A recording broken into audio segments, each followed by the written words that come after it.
Queridos, abramos a palavra do nosso bendito Deus. Em Hebreus,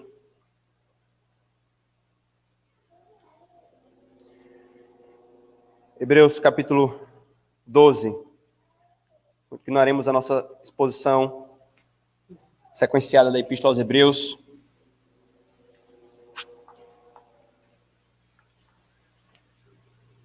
Hebreus capítulo 12, em Filhos da Aliança, a palavra que vocês vão contar hoje é correr, tá? Só correr. Vai ter corrida, vai ter correndo, vai ter corramos, mas é só correr, tá bom? Hebreus capítulo 12, versículos 1 ao versículo 3, versículo 1 ao versículo 3. Portanto, também nós, visto que temos a rodear-nos tão grande nuvem de testemunhas, desembaraçando-nos de todo o peso e do pecado que tenazmente nos assedia, corramos com perseverança a carreira que nos está proposta, olhando firmemente para o autor e consumador da fé, Jesus, o qual, em troca da alegria que lhe estava proposta, suportou a cruz, não fazendo caso da ignomínia, e está sentado à destra do trono de Deus. Considerai, pois, atentamente aquele que suportou tamanha oposição dos pecadores contra si mesmo, para que não vos fatigueis, desmaiando em vossa alma. Amém e amém. Vamos orar, irmãos, mais uma vez. Deus bendito, nós nos achegamos agora, Senhor, nesse momento do culto que prestamos a Ti, e ainda continuaremos prestando culto, Senhor, a reclinar os nossos ouvidos para ouvir atentamente a voz daquele que é o Criador do universo. Nós queremos, Senhor, ouvir a Tua palavra, que o Senhor nos dê a graça, Senhor, de sermos alimentados por ela, edificados por ela, fortalecidos por ela, Senhor. Que o Senhor nos dê a graça, Senhor, de ter os nossos pecados purificados, porque o Senhor nos diz, em Efésios capítulo 5, que o Senhor purifica a Tua igreja pela palavra. E é pela palavra, e Senhor, que nós queremos ser santificados. Santifica-os na verdade. A Tua palavra é verdade, e o Senhor também nos falou. Por isso, Senhor, que Teu Espírito Santo opere em nossos corações e fortaleça-nos, Senhor, no meio dessa corrida. Nós oramos em nome de Jesus. Amém. Queridos, o que é que nós podemos fazer quando o desânimo chega e o desânimo bate em nosso coração? O que é que nós podemos fazer, irmãos, quando nós vemos que o pecado nos aflige com muita força e nós parecemos já estar como quem desmaia na alma, usando a linguagem do autor aos Hebreus? O que fazer, irmãos? Quando o pensamento que vem à nossa mente e a nossa alma já está sangrando por causa do pecado, é jogar a toalha. Jogar a toalha talvez seria melhor, seria mais fácil. O que fazermos, irmãos? Nós não precisamos, irmãos, e nem devemos sucumbir a esse pensamento que passa recorrentemente no nosso coração. Nós temos um caminho mais excelente, irmãos. Nós temos uma corrida mais excelente. Apenas não pare. Apenas corra, o quanto puder, o quanto der. E o que o autor aos Hebreus, irmãos, vai nos falar hoje é exatamente uma corrida que todo crente está envolvido. A partir do momento que nós nos entregamos a Cristo, irmãos, que nós somos salvos e transformados por Ele, a partir desse momento, nós já estamos em uma corrida. E nessa corrida, irmãos, conforme o autor aos Hebreus falou no finalzinho do capítulo 10, nós não podemos retroceder, porque nós não somos dos que retrocedem, mas o peso vem, a dor vem, o desânimo vem, a luta vem. A grande pergunta, então, é como perseverar? Até aqui, irmãos, no capítulo 1, no capítulo 11, o autor aos Hebreus nos mostrou um ponto muito importante da perseverança, que é a fé. O final do capítulo 10, ele nos disse que nós só podemos perseverar se for pela fé. E então, no capítulo 11, ele não apenas nos conceitua o que é a fé, que ele está se referindo, mas ele nos mostra os diversos irmãos nossos, crentes na antiga aliança, que concluíram a carreira a despeito de terem bem menos do que nós temos hoje, porque eles o fizeram pela fé. Agora, irmãos, ele vai nos apresentar, e aqui aqui sem dúvida, na minha percepção, é o ponto máximo da epístola. Toda epístola, ela caminha para esses 3 versículos que nós lemos, irmãos. Então aqui nós estamos no topo da epístola aos Hebreus. Ele caminha toda a sua argumentação para esse ponto, para mostrar aqui, não simplesmente exemplos de fé que perseveraram, mas para mostrar aquele que é o maior de todos os perseverantes que perseverou pela fé e muito mais, nos mostrar aquele que é o próprio Criador da fé que nos leva à perseverança, irmãos. Porém, irmãos, nos mostrando esse Cristo, que é o perseverante e que gera a fé aos perseverantes, ele vai nos fazer uma outra coisa. E hoje pela manhã nós veremos esse primeiro aspecto desse texto, e à noite nós veremos o aspecto da pessoa de Cristo que é aqui apresentada, que é como correr na prática. Ora, nós temos a fé como um elemento fundamental para perseverarmos. Mas o que é que nós devemos fazer ainda no contexto da fé para que então nós corramos essa corrida até o fim e perseveremos até o fim? Ele então, irmãos, vai nos mostrar que os cristãos, eles devem se livrar do pecado para perseverarem na caminhada cristã, o que só pode ser feito considerando e contemplando a obra de Cristo. Eu vou repetir, irmãos, qual é o resumo desse ensino que o autor vai nos dizer. Os crentes, eles só podem perseverar livrando-se do pecado, e isso só pode ser feito contemplando ao Cristo e a obra, contemplando ao Cristo que nos foi revelado e a obra de Cristo, irmãos. Por isso, queridos, nós veremos nossa posição em 2 momentos hoje pela manhã. Primeiro, a ordem propriamente dita, correr com perseverança, e depois, como na prática nós devemos correr com perseverança. Veja, irmãos, que como nós falamos, o autor dos Hebreus nos expõe os crentes que perseveraram no capítulo 11, e agora no capítulo 12 ele nos mostra esse Cristo que perseverou. Mas ele liga o capítulo 12 ao 11 com um portanto. Percebe? Ele introduz essa exortação com um portanto, para mostrar, irmãos, a implicação na nossa vida que nós ao termos outros irmãos que perseveraram pela fé. Ele passou todo um capítulo mostrando isso. Aí ele então muda com um portanto para mostrar o seguinte: se esses crentes perseveraram pela fé tendo tão pouco, portanto, corramos a corrida. Corramos a corrida que nos está proposta. Ele vai nos mostrar, irmãos, que eles perseveraram com tão pouco. Eles miravam o que nós temos hoje. Por que nós desistiríamos? Muito pelo contrário. O testemunho deles deveria nos incitar à fé. E a implicação é exatamente essa, irmão. No versículo 1, veja. Portanto, também nós, veja que ele se inclui aqui, visto que temos a rodear-nos tão grande nuvem de testemunhas, desembaraçando-nos de todo o peso e do pecado que tenazmente nos assedia, corramos com perseverança. Corramos com perseverança. Essa exortação, irmãos, ou seja, correr perseverantemente, aqui ele coloca isso no tempo presente, é correr constantemente. Não é uma corrida que o pessoal que é atleta chama de tiro, né? Quando você dá um tiro e você corre muito, depois você para. Não, é uma corrida constante. Corramos com perseverança, sem parar, irmãos. E perceba, queridos, que ele se inclui nessa exortação. Ele fala corramos. Porque não é apenas, irmãos, os crentes, de uma forma geral, a membresia da igreja que tem que correr, mas os oficiais da igreja. E aqui quem está falando, o autor dos Hebreus, é um oficial da igreja. Nós não sabemos se com precisão se era um apóstolo ou se era um pastor, mas era alguém que estava pregando e exortando essa igreja a uma prática na piedade cristã. E ele se inclui, irmãos, nesse sentido. O que o autor, irmãos, está tratando aqui é da realidade e da doutrina da perseverança dos santos. Nós já vimos, irmãos, em Judas, no versículo 24, quando nós expomos Judas, e nós lemos hoje, no momento de declaração do perdão dos pecados, que a obra da perseverança é Deus quem opera nos crentes. Não é uma obra nossa, não é o crente que persevera por si mesmo, é Deus que nos faz perseverar. Nós lemos isso em Judas. Veja, Judas, versículo 24, só para nós nos lembrarmos.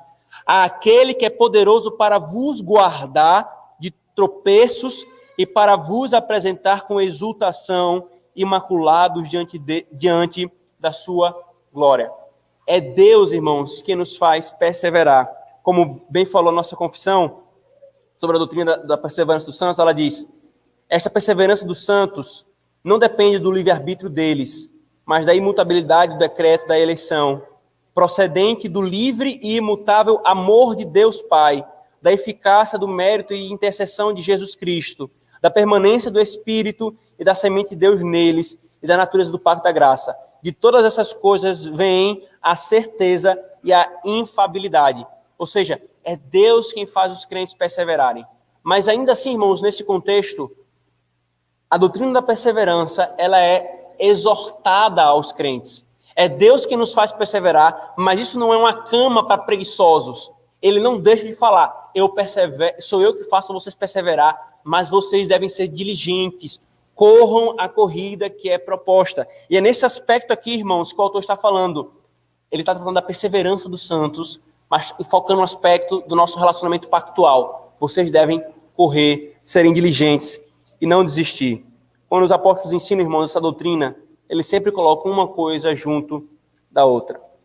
Irmãos, essa doutrina da perseverança dos santos, que nos é exortada aqui, é de grande consolo, irmãos, para a nossa alma. É de grande consolo para a nossa alma. Porque, queridos, se no final a perseverança dependesse de nós teríamos motivos suficientes para todos os dias estarmos angustiados. Você sabe disso. Todos os dias, irmãos, com um mínimo de meditação sobre os nossos atos, motivações e palavras, nós nos deparamos com o pior homem e a pior mulher que há dentre nós. E isso, irmãos, é desanimador.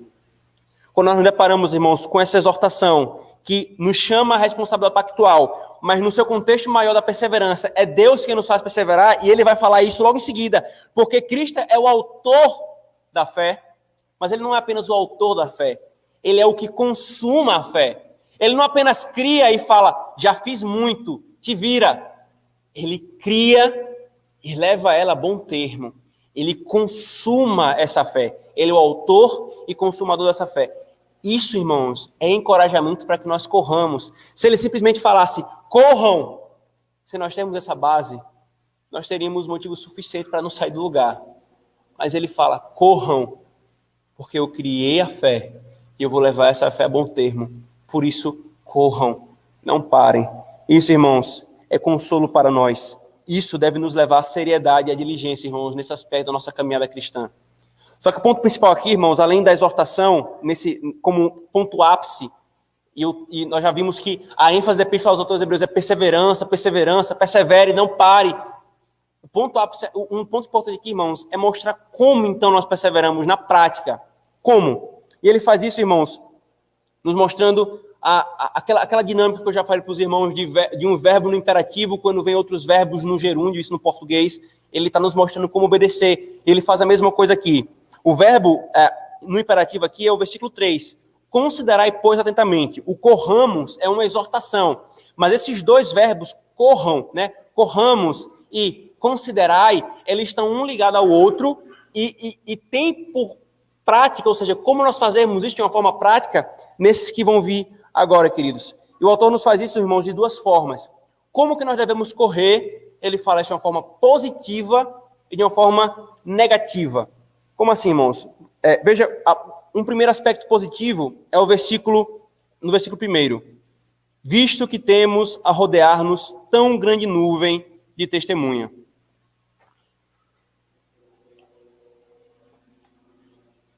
Isso aqui, irmão, não é um verbo no gerúndio, como nós falamos, mas ele pode ser colocado na expressão dessa forma. Esse contexto que o autor dos Hebreus faz aqui é, considerando os exemplos que nós temos ao nosso redor, considerando todos esses nossos irmãos que perseveraram pela fé, isso tem que nos levar a perseverar. Ou seja, como que nós perseveramos, irmãos? Nós perseveramos levantando a cabeça e vendo a grande nuvem de testemunhas. E que testemunhas é essa, irmãos? O que ele falou no capítulo 11. Abel, Enoque, Noé, Abraão, Isaac, Jacó, José, Moisés, todos os juízes, os profetas, Davi e tantos outros que ele não nominou. Essa nuvem de testemunha. Irmãos, a imagem aqui do autor dos Hebreus é uma imagem que os romanos conheciam bem. Os irmãos já devem ter visto a foto do Coliseu, aquela grande arquibancada em que os romanos se reuniam para ver espetáculos, e muitas vezes esses espetáculos eram sangrentos, eram os próprios cristãos sendo devorados, e o autor dos Hebreus ele usa exatamente essa imagem. Enquanto os romanos se reuniam para ver esportes de homens correndo nus, enquanto os romanos se reuniam para ver cristãos sendo dilacerados pelas feras romanas, ele usa essa mesma imagem para falar, nós temos na nossa arquibancada os crentes do passado. A igreja de Cristo, as testemunhas da fé, que testemunharam pela fé. Nós temos ao nosso redor essa nuvem de testemunhas, como quem diz, continue, continue. Muitas vezes, irmãos, nós somos tentados ao desânimo. Nós somos tentados ao desânimo porque nós olhamos para a nossa própria luta e pensamos que ela é única. Pensamos que somos os únicos que estão lutando com aquele pecado. Pensamos que somos os únicos que estamos lutando com aquelas fraquezas. Não, irmãos. Nós não precisamos sucumbir a esse tipo de desespero. O autor dos Hebreus está fazendo, levanta a cabeça e olha para trás. Veja os teus irmãos que lutaram com a mesma luta, que travaram e lidaram com as mesmas fraquezas. Veja o mentiroso Abraão. Veja o fraco na fé Abraão. Veja o que provocava ciúmes, José. Fracos. Mas eles perseveraram porque o fizeram pela fé. Ou seja, eles perseveram não pela força da fé simplesmente. Eles não perseveram por causa da sua força no seu coração. Eles perseveram por causa da força daqueles em quem eles colocaram a fé. Irmãos, olhar para trás, um crente verdadeiro que está lutando contra o seu pecado, olhar para trás e ver esse testemunho, ele não vai ser tentado como um falso crente normalmente pensa. Ah, todo mundo pecou com isso, então tá de boa. O falso crente, ele pensa assim. O ímpio, ele olha para trás e vê os outros que cometeram o mesmo pecado que ele, e isso causa um motivo para ele descansar mais ainda. Ele prepara uma caminha para ele ficar confortável. É assim mesmo, todo mundo é pecador. Não. O que o autor dos Hebreus está falando, irmãos, que nós olhamos para trás e vemos as fraquezas desses irmãos que perseveraram a despeito delas pela fé, é para dizer o seguinte: por essa fé, por esse Cristo, mesmo eles sendo fracos, eles perseveraram. Considere essa nuvem de testemunhas que está ao nosso redor e não desista por causa da sua fraqueza. Não desanime, continue, corra. Você tem uma nuvem de irmãos ao seu redor que testemunham que essa fé nesse Cristo realmente é poderosa para nos conduzir até o fim. Por isso, queridos, nós precisamos, irmãos, entender com muita glória, ter em autoestima o papel de ser igreja, queridos. O ser igreja, irmãos, a começar do ambiente local, é exatamente nós podermos, os mais maduros e velhos na fé, auxiliar aqueles que são mais novos na fé. Aqueles que passaram por uma determinada luta, então poder consolar aqueles que estão passando pela mesma luta. Aqueles que passaram por uma provação antes, poder fortalecer aqueles que estão passando pela mesma provação. Essa é a relação do testemunho hoje. Um irmão que perseverou pela fé, socorrendo outro irmão, para que ele não desista e persevere pela mesma fé. O quão encorajador é um casal que passou por uma crise e pecaminosamente poderia chegar ao divórcio. Então o Senhor graciosamente foi e restaurou aquele casamento. Então ele pode chegar para um outro casal que está lutando com a mesma luta e falar: não desistam. Ou um homem casado que lutou com pecados sexuais, poder chegar para um jovem que está lutando com os mesmos pecados e dizer: não desista, não se entregue. Se isso, irmãos, na igreja local, e aqui nós temos novamente a ênfase que nós sempre queremos dar para o manancial da importância da igreja local, de nós vestirmos a camisa e nós amarmos uns aos outros e nós vivermos relacionamentos uns com os outros, se isso é aqui, isso também é, irmãos, a nível amplo. Isso também é a nível da história da igreja. Nós podemos olhar para trás e vermos irmãos nossos, Agostinho, Irineu de Leão, Ambrósio, Atanásio. Nós podemos olhar para trás e ver os reformadores Lutero, Calvino, Martin Butzer, os puritanos John Owen, Thomas Watson, Thomas Goodwin, Thomas Boston. Podemos olhar os nossos irmãos Martin Lloyd Jones, homens fracos, homens limitados, homens pecadores, mas que perseveraram até o fim pela fé. Essa exortação, irmãos, a primeira forma que nós temos para perseverar é considerando aqueles que vieram antes de nós e perseveraram pela fé, queridos. Mas há também, queridos, um aspecto negativo. Haverá um outro aspecto positivo mais à frente, mas há um aspecto negativo no meio de tudo isso, que é o que ele fala aqui no versículo 1 ainda. Desembaraçando-nos de todo o peso e do pecado que tenazmente nos assedia, corramos com perseverança. Desembaraçando-nos, ou conforme tem a versão NVI, livrando-nos de tudo o que nos atrapalha. Livrando-nos de tudo que nos atrapalha. Irmãos, A imagem que o autor dos Hebreus está trazendo aqui, ainda associada ao Coliseu, era as imagens dos esportes romanos, em que os atletas eles iam até a entrada do estádio, né, onde eles iam correr, eles ainda iam com roupas. Mas quando eles chegavam na hora de correr, irmãos, eles não corriam com as suas roupas. Eles literalmente tiravam todas as roupas. Eles tiravam todo o peso que pudesse atrapalhar. E corria. E esse princípio continua até hoje, irmãos. Não correndo nu, mas correndo com roupas leves, né? Todo esporte que vai fazer são roupas leves. É para tirar todo o peso que não atrapalhe o desenvolvimento da corrida. Para que a corrida flua de uma forma muito mais fácil. A imagem é exatamente essa, irmãos. E o autor aos Hebreus está nos mostrando que o peso que nos atrapalha na corrida é o pecado. Especificamente, o apego ao pecado. Quando nós nos agarramos ao pecado, nós não queremos abrir mão dele. Ele é um peso que nos arrasta para baixo e nos impede de correr a corrida que nos é proposta, irmãos. Nós não podemos correr a caminhada cristã, queridos, sustentando, nutrindo, alimentando e amando pecados em nossa vida, queridos. É impossível, irmãos. A caminhada cristã só é possível se livrarmos do pecado que nos assedia. E no contexto, irmãos, do autor aos Hebreus, alguns vão pontuar que porque ele fala assim, livrando-nos, desembaraçando-nos de todo o peso e do pecado. Aqui ele coloca um artigo, ele está se referindo a como se fosse um pecado específico. E aí aqui alguns comentaristas eles vão sugerir que ele está se referindo ao pecado de desistir especificamente. Então, é como se ele falasse, livrem-se desse desejo de desistir, livrem-se da apostasia. Outros vão sugerir que, ao se referir ao pecado, do pecado, ele está se referindo ao pecado principal por trás de todos os pecados, que é a incredulidade. Outros vão sugerir que é o pecado individual de cada crente, aquele que nós poderíamos chamar pecado de estimação, que muitos amam se agarrar a ele, não abrem mão dele a qualquer custo. Ou, o que eu prefiro, o que eu penso que é a melhor interpretação, todo e qualquer pecado que atrapalhe a caminhada do crente, que o crente se agarre e impeça. E o impeça de caminhar. Essa, irmãos, o verbo que ele usa aqui, desembaraçando-nos, é o mesmo verbo que Tiago usa, que Pedro usa para se referir à mesma coisa. Não se agarrem a pecado.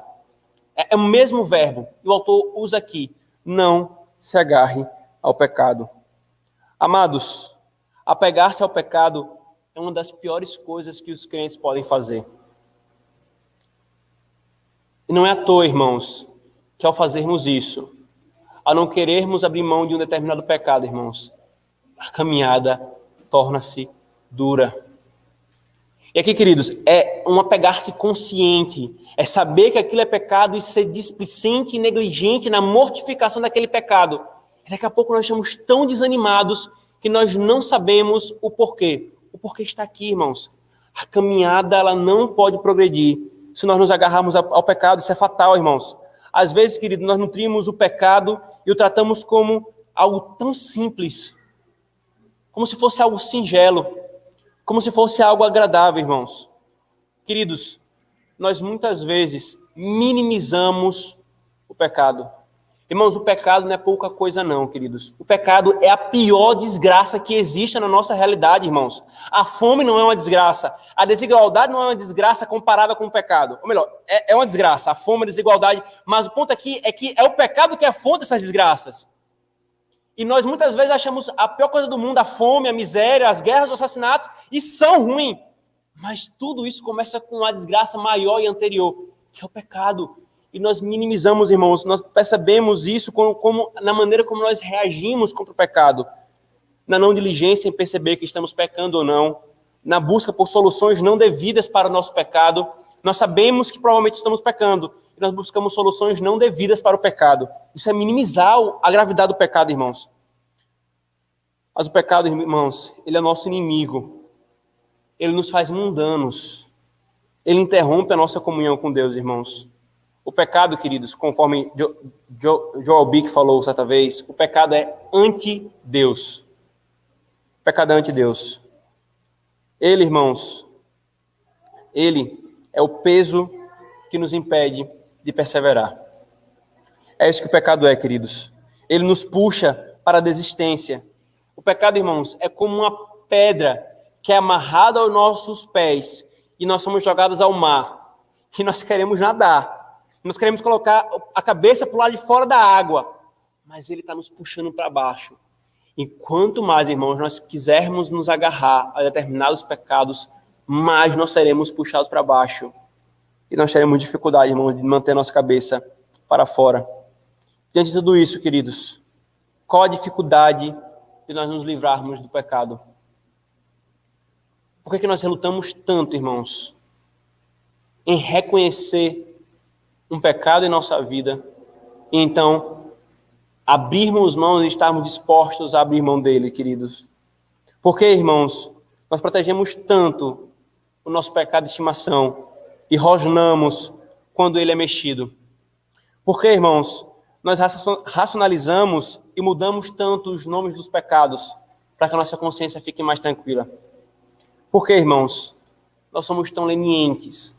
Se o pecado nos impede de perseverar até o fim a corrida, irmãos, que nós odiemos o pecado e abramos mão dele, nos livremos dele, conforme o autor nos diz, irmãos. Se nós não nos livrarmos do pecado que nos assedia, irmãos, não temos como correr a corrida que nos foi proposta. Não podemos nos apegar ao nosso pecado. Isso é fatal, queridos. Isso é fatal. Mas vem o último aspecto, irmãos. E aqui é o aspecto positivo. O negativo é livrando-se do pecado. E agora o aspecto positivo é tendo os olhos fitos na obra de Cristo. Irmãos, se apenas, queridos, nós olharmos para esse último aspecto negativo, e até mesmo o primeiro aspecto positivo que nós vimos, se nós simplesmente olharmos para os exemplos que tem ao nosso redor, se nós simplesmente olharmos para o pecado que nós temos que livrar-nos, nós, irmãos, não sairemos do lugar do mesmo jeito, porque o desânimo continuará batendo. É dito, olhe para os exemplos, e aí você olha, e às vezes isso lhe desanima mais, porque você pode pensar, eles chegaram, eu não consigo chegar. Aí nos é dito, abandone o pecado, e nós estamos exatamente tentando abandonar e nós não conseguimos. E ao invés disso nos encorajar, nós desanimamos ainda mais. Irmãos, por isso, há ainda uma última recomendação do autor aos Hebreus para nós perseverarmos e seguirmos até o fim, irmãos. É a fonte de tudo isso. Se nós simplesmente, de uma forma negativa, abandonarmos o pecado, nós não vamos conseguir fazer isso. Se nós simplesmente pararmos em olhar os exemplos, nós não vamos conseguir fazer isso. É por isso que o autor aos Hebreus nos coloca diante de nós, irmãos, uma última recomendação. Veja o versículo 2. Olhando firmemente para o autor e consumador da fé. Irmãos, o autor aos Hebreus nos faz olhar para a fonte. Ele nos faz olhar não simplesmente para o local onde nós temos que ir. Ele nos faz olhar para a fonte que nos leva a chegar até lá. Para a fonte que nos leva a chegar até lá. A ilustração aqui, irmãos, ainda é de corrida. Os irmãos perceberam que aqui, toda a imagem que o autor está construindo aqui é uma imagem de corrida, né, de um atletismo. E aqui a imagem, irmãos, os corredores, eles sempre relatam isso. Comumente, quando um treinador está treinando um corredor, ele sempre fala o seguinte: quando você estiver correndo, você não olhe para trás. Você não olhe para o corredor que está vindo do seu lado. Olhe para mim, eu estarei na linha de chegada ali esperando. Mire em mim. É exatamente essa imagem, irmãos, que o autor aos Hebreus está falando. Vocês estão correndo essa corrida, não olhe para trás. Não olhe simplesmente para você mesmo, ou não pare no seu olho para você mesmo, no que você é, nas suas fraquezas. Olhe para o seu treinador. Olhe para aquele que correu essa corrida perfeitamente e chegou até o fim, está lá lhe esperando, dizendo: venha, venha, venha, olhe para mim, não pare de correr. É exatamente isso, irmãos, que o autor aos Hebreus está querendo. Ele quer que, a partir de agora, nós coloquemos os nossos olhos fitos em Jesus. Ele passou toda a epístola descrevendo esse Cristo glorioso. Passou toda a epístola dizendo: não fiquem olhando para os profetas como se eles fossem o fim último. Não fiquem olhando para os anjos como se eles fossem o fim último. Para Moisés, para Josué, para os sacerdotes. Eles são apenas tipos e meios. Olhe para o perfeito. E aqui ele pega tudo isso e pontua nessa frase: olhando firmemente para o autor e consumador da nossa fé. Somente assim, irmãos, nós conseguiremos continuar. Isso é tão importante, irmãos, para a perseverança, que ele não simplesmente deixa por último, que é o ponto aqui no texto, essa é a última argumentação, mas ele gasta mais tempo discorrendo sobre isso. Nesse ponto, irmãos, Nós passamos então para a próxima exortação, que é o versículo 3. Considerai, pois, atentamente aquele que suportou tamanha oposição dos pecadores contra si mesmo, para que não vos fatigueis, desmaiando em vossa alma. Queridos, o autor aos Hebreus, ele manda nós olharmos para a Escritura. O que é, ou melhor, manda nós olharmos para Cristo. E o que é nós olharmos para Cristo? Olhar para Cristo, irmãos, é considerar a obra de Cristo. Ele fala, considerai, pois, atentamente, e então ele descreve em resumo o que foi a obra de Cristo. A obra de Cristo, irmãos, em resumo, como nós vimos no estudo Guardando o Coração, no tocante à rejeição dos homens, é basicamente ter sido rejeitado pelos seus familiares, pelas autoridades da sua nação, pelo seu povo, pelas autoridades gentílicas, pelo próprio Deus. Ele suportou toda a rejeição de pecadores. O autor aos Hebreus, irmãos, ao dizer que os cristãos deveriam manter os olhos fitos em Cristo, ele passa a descrever, então, essas duas coisas. Quem Cristo é? Ele é o autor e consumador da fé. E o que ele fez? Ele perseverou, ele suportou a cruz, ele sofreu todo abandono e desprezo e agora ele está assentado à destra de Deus Pai. Basicamente considerem o que Cristo é e a sua obra. Ele é isso e ele fez aquilo. É isso que vocês têm que considerar, irmãos. Na exposição da noite, queridos, nós nos deteremos basicamente essa descrição do Cristo que nos é revelado aqui. Desse Cristo que é o autor e consumador da fé e desse Cristo que suportou a cruz e não considerou o desprezo dos homens. Mas aqui, irmãos, nós vamos nos ater exatamente nesse ponto. A consideração dessa obra que nós veremos com maiores detalhes no domingo, hoje à noite. A consideração dessa obra, irmãos, é ter os olhos fitos nele. E o que é isso, irmãos? O que é ter os olhos fitos? O que é considerar a obra de Cristo? Queridos, em outras palavras, meditar e ponderar no que Cristo é e no que Cristo fez. É olhar, irmãos, com os olhos da fé. É com a mão da fé segurar a esse Cristo. É fazer desse Cristo o objeto da nossa fé. É isso que o autor dos Hebreus está nos falando. Considerai a obra. Irmãos, a obra de Cristo, ela nos é descrita apenas e tão somente, infalivelmente, na Escritura Sagrada. É meditar, é ruminar nessa obra. Esse considerar, irmãos, do autor, traz uma ideia de continuidade. Isso não é feito pontualmente, uma única vez na vida cristã.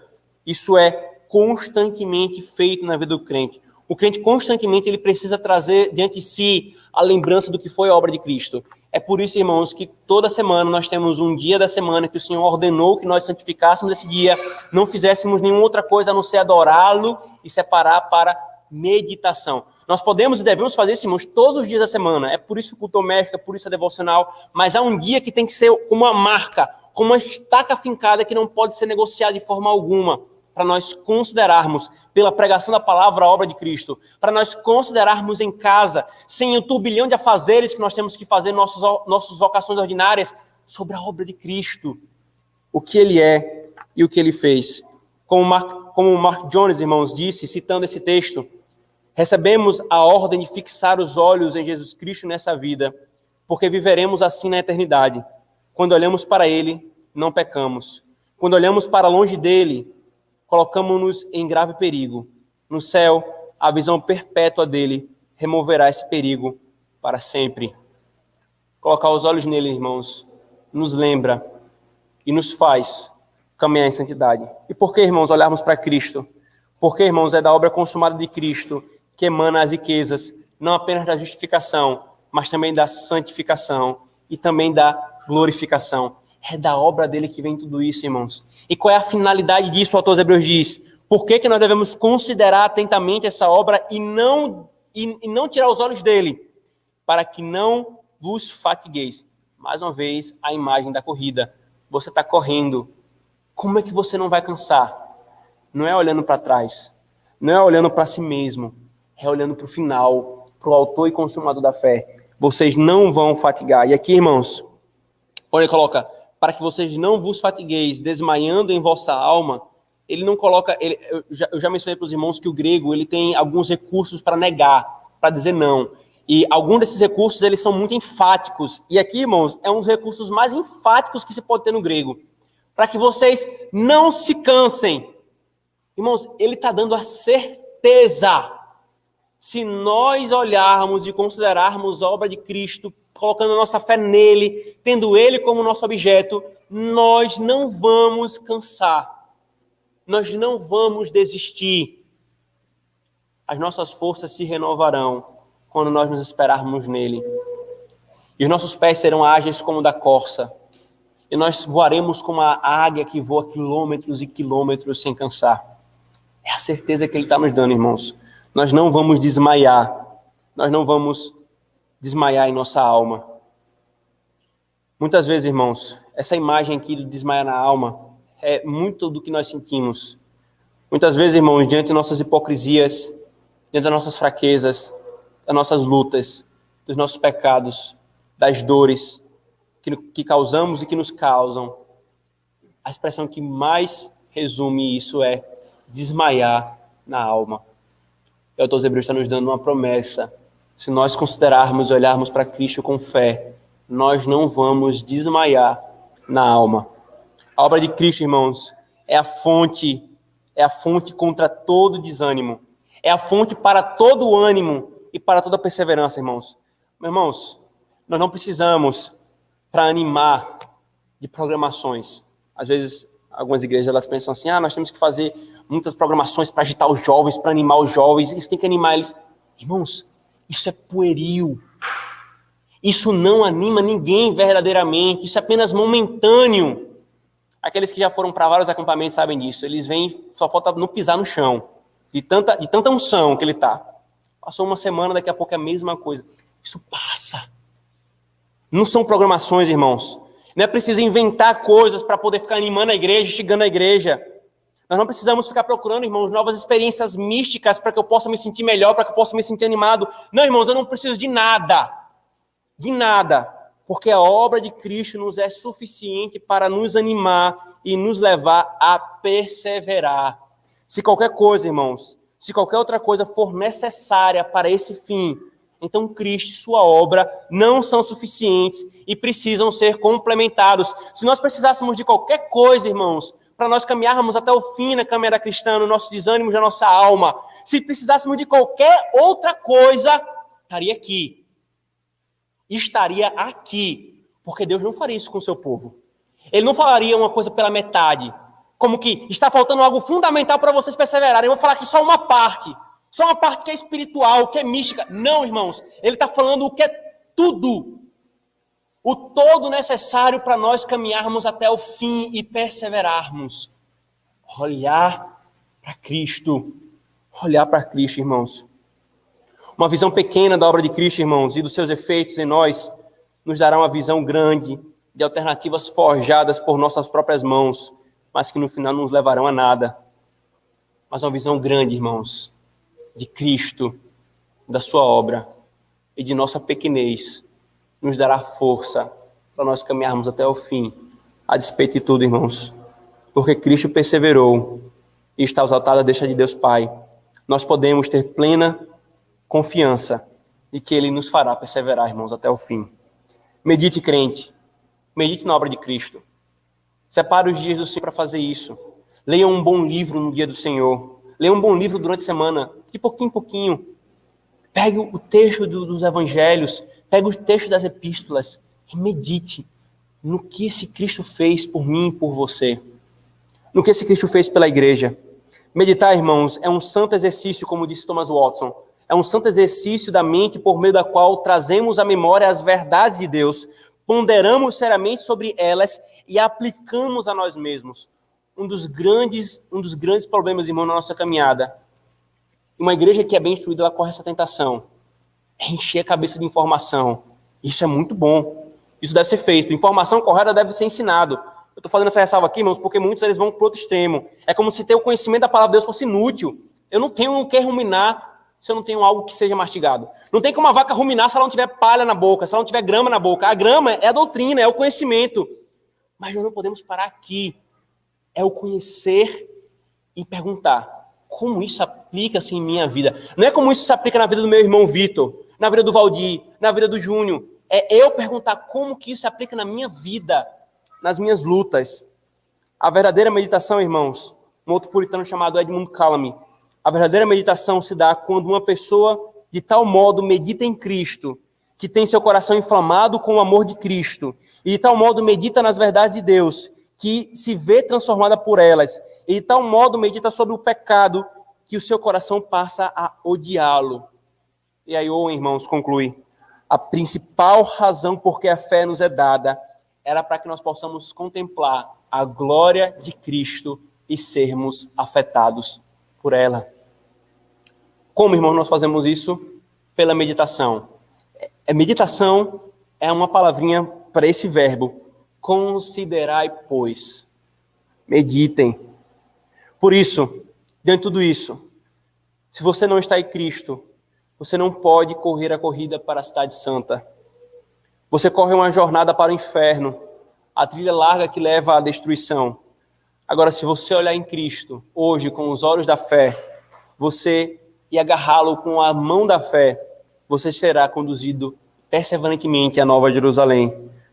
Agora, você, crente que tem andado desanimado, você que luta contra o pecado e sente como alguém que está preso em uma rede de pesca, quanto mais se mexe, mais preso fica.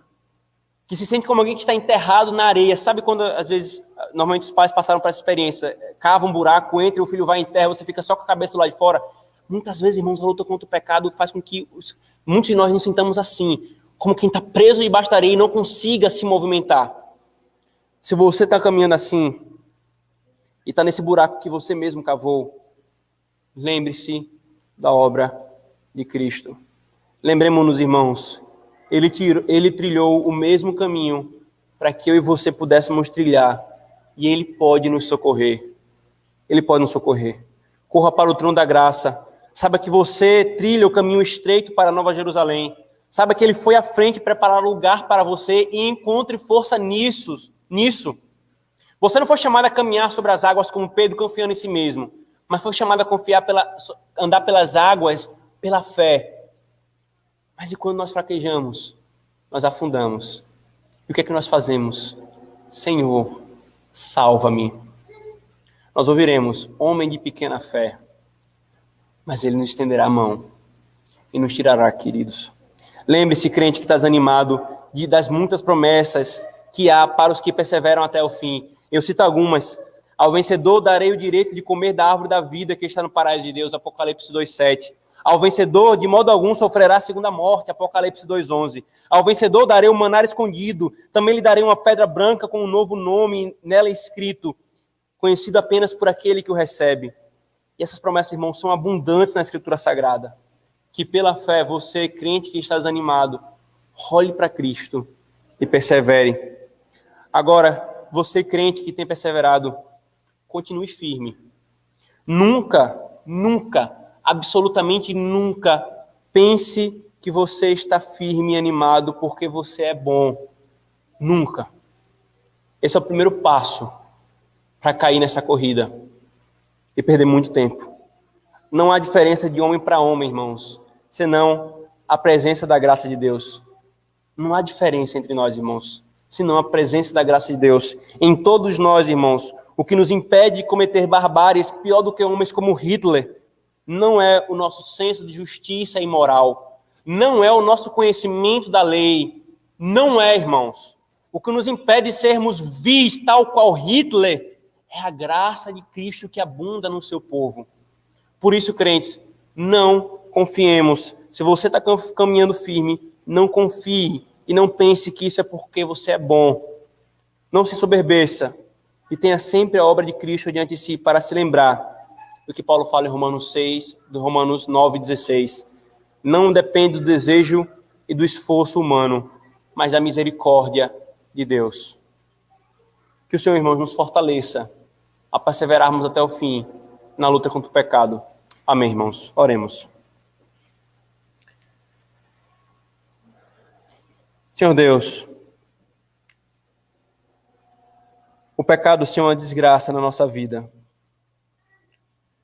Muitas vezes, Senhor, nós mesmos nos lançamos nele e o abraçamos e queremos acalentá-lo, Senhor.